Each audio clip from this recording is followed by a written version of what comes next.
Friends, മറ്റ് ടീമുകളെല്ലാം എന്താണ് പ്രതിസന്ധികളെ ഓർത്ത് ഇങ്ങനെ ദുഃഖിച്ച് നിൽക്കുന്ന സാഹചര്യത്തിൽ നമ്മുടെ ചെന്നൈയിൻ FC ഒരു സ്ട്രൈക്കറിനെ നോട്ടായിട്ടുണ്ട്. അത് മറ്റാരുടെ നമ്മുടെ ഇന്ത്യൻ ഫുട്ബോളിൽ തന്നെ ഏറ്റവും മികച്ച നമ്മുടെ ISL തന്നെ ഏറ്റവും മികച്ച ഒരു അപ്പെക്സ് പ്രൊജക്ടർ എന്ന് പറയാൻ കഴിയുന്ന ജോർജെ പെരേര ഡയസ് എന്ന് പറയുന്ന ഒരു അർജന്റീൻ താരത്തെ നമ്മുടെ കേരള ബ്ലാസ്റ്റേഴ്സ് ഒക്കെ അരങ്ങേറിയ അല്ലെങ്കിൽ അവതരിപ്പിച്ച നമ്മുടെ ജോർജെ പെരേര ഡയസ് കേരള ബ്ലാസ്റ്റേഴ്സിന് മുംബൈയിലെത്തി, മുംബൈയിൽ നിന്ന് ബാംഗ്ലൂരിലെത്തി, ബാംഗ്ലൂരിൽ നിന്ന് തിരിച്ച് മുംബൈ പോയ, പക്ഷേ ഈ മുംബൈയിൽ നിന്നും നമ്മുടെ ഈ പാരഡൈസിനെ ഞോണ്ടാൻ അല്ലെങ്കിൽ തൂക്കിയെടുക്കാൻ വേണ്ടി നമ്മുടെ ചെന്നൈയിൻ FC മറീന മച്ചാൻസ് രംഗത്ത് വന്നിരിക്കുകയാണ്.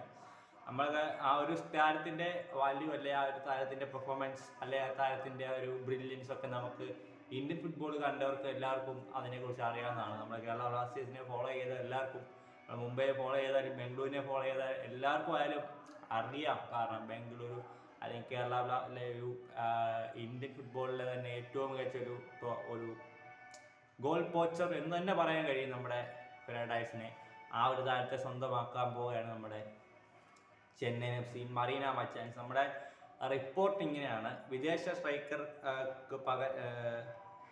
സ്ട്രൈക്കർക്ക് പകരക്കാരനായി ഈസ്റ്റ് ബംഗാൾ FCയുടെ ഫസ്റ്റ് ചോയ്സ് ഓപ്ഷൻ ഇപ്പോൾ പെരേര ഡിയാസ് ആണെന്നാണ്. ജോർജെ പെരേര ഡയസ് എന്ന് പറയുന്ന ഈ താരത്തെയാണ് നമ്മുടെ ചെന്നൈയിൻ FC സ്വന്തമാക്കാനിരിക്കുന്നത്. അവരുടെ അടുത്ത സീസണിലേക്കുള്ള മുന്നേറ്റ നിരയുടെ മൂർച്ച എന്തുകൊണ്ടും വർദ്ധിപ്പിക്കുന്നതിൽ അവർക്ക് ആഗ്രഹമുണ്ട്. അതുകൊണ്ട് തന്നെയാണ് അവർ ഈ ഒരു സൈനിങ് വേണ്ടി അവർ മുതിരുന്നത്. എന്നാൽ ഇത്രയേ ഉള്ളൂ.